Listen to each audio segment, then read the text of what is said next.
Let's talk about infrastructure.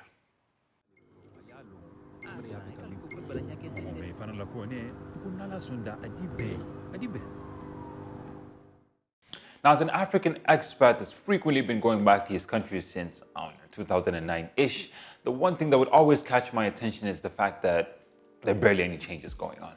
I mean, yeah, there are changes here and there, but really, a lot of the roads are still muddy. Electricity and water are gone half the time. Internet packages probably cost more than gold, and the services offered, not very tip-top. So then I asked myself the million-dollar question: why? Why is it that the infrastructure and economic situation in my country and region as a whole remain underdeveloped until today? Is it perhaps due to a lack of financial resources? Poor leadership? Corruption? Are we destined for the state of destitution? Is it the Illuminati? Well, assuming it's poor leadership. Okay, well, we know exactly what it is. Poor leadership. But then the follow-up question is, well, what is it that our governments back home are not doing right? And how do we break this vicious cycle? Now, in order to form an informed opinion on the matter, we first need to establish what the role of government should be in its economy. Looking at the 2021 Index of Economic Freedom that measures economic freedom in all countries, we come to find that countries like Norway, and Germany, Japan, and Singapore, that are ranked highest on the list, have coupled with their advanced economies exceptional infrastructure. Articles by Gamuda Berhad Global Monitor go on to state that infrastructure development has boosted the overall development levels of places like the Netherlands and Hong Kong. Coincidence? Let's take a look at the situation in Africa. Now, the African Infrastructure Development Index, prepared by Statista, made a list of the top 10 countries in Africa in terms of infrastructure development. Now, the top 10 countries are Seychelles, Egypt, Libya, Tunisia, Morocco, Algeria, South Africa, Mauritius, Cabo Verde, and Botswana. Now, cross-compare this list to that which was prepared by Atlas Magazine that ranks countries in the continent in terms of ease of doing business. And we come to find that 6 of the 10 countries make the list once again. Now, what does this all mean? It essentially tells us that there is a positive correlation, if not a causal link, between a country having developed infrastructures and high levels of economic freedom to them having advanced economies. These facts therefore suggest to us that African governments, in order to develop their infrastructure and economic situation with their current limited financial resources, should limit their roles and efforts to facilitating economic activities. How so? Well, by doing 3 things. Firstly, effectively governing. This is by way of introducing minimal yet effective regulatory policies that uphold the legal rights of contracting parties, as well as incentivize local and foreign businesses to participate in the economy. Right. This would obviously include measures like, easing access to the court system, imposing punitive measures on wrongdoing parties, offering strategic tax deductions and exemptions, and really just carrying out all other measures that would ensure and assure businesses that there's some level of stability and security in the country. Secondly, signing favorable deals, or just deals that make sense. What kind of deals make sense? I know. I'll tell you what kind of deals make sense. The kind that put the youthful workforce to work and maximize returns on transactions, especially those involving our natural resources.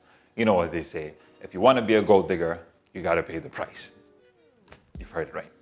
Now, having carried out effective governance measures and signing off on productive deals, the last and final step would be for African governments to monitor the progress of these deals. In other words, follow up. Duh. Looking back at history, one could easily make the case that the numerous ongoing conflicts related to race, religion, and/or ethnicity in a lot of African countries is largely an expression of frustration and hopelessness towards an inescapable state of destitution. Accordingly, Mr. or Mrs. President, as your most trusted advisor, I'd say, how about we invest our limited financial resources in the type of infrastructure projects that would facilitate the flowing of goods and services throughout the country? How about we pave the way? No, literally, pave the way. How about we develop public utility services, strengthen networks, and widen internet coverage so as to bridge the gap between brilliant minds and their true potential? Mr. or Mrs. President, by doing so, businesses would flock into the country at unprecedented rates, thereby creating more job opportunities for our people, your people. Sign the papers, you damn might. I say sign this one now. Oh, and speaking of papers, part of the signatory roles of governments would include ensuring that foreign corporations intending to establish businesses on the ground hire locally as well. Now, taking lessons from countries like Singapore, Saudi Arabia, and China that have graduated from being referred to as developing states to becoming developed states, infrastructure-wise, I must mention, or at least on the verge of becoming developed states, we see that these countries have invested billions of dollars in developing their various infrastructures. Therefore, it's only right that we follow suit so as to get us from where we are to where we need to be. In summary, therefore, with our governments effectively governing, signing off on productive deals, and thereafter monitoring the progress of these deals, hey, we just might finally see the changes that we've longed for. The kind that would, in the wise words of Ghanaian President Nana Akufo-Addo, tell the young people of our countries that their hopes, their opportunities are right here with us.